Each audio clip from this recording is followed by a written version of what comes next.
buat buat ciptaan Allah. Man buat buruknya kau cipta Allah sih.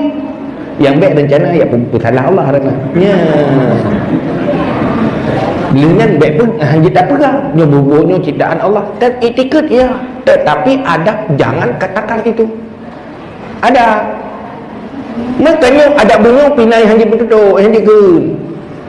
Yang adab dengan Tuhan ke.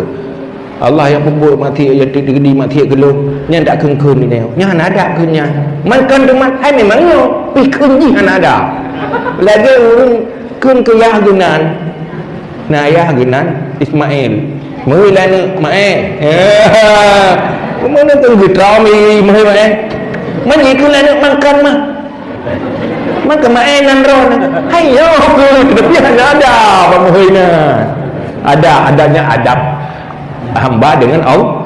Antara anak ngaji binada memang ya secara tauhid itu ciptaan Allah, tapi anda tidak boleh menyalah-nyalahkan Allah. Allah tidak pernah salah. Allah yang bersalah tengok mengapa bersalah lalu Allah la yus'al wa hum yus'alun. Allah tidak ditanyakan, yang ditanya kita. Kita juga hanya jatah teman yang protes Allah. Hana istilah inan hak ada si manusia, hana hak kepuah Allah Taala. Puah kata Allah menundung puah.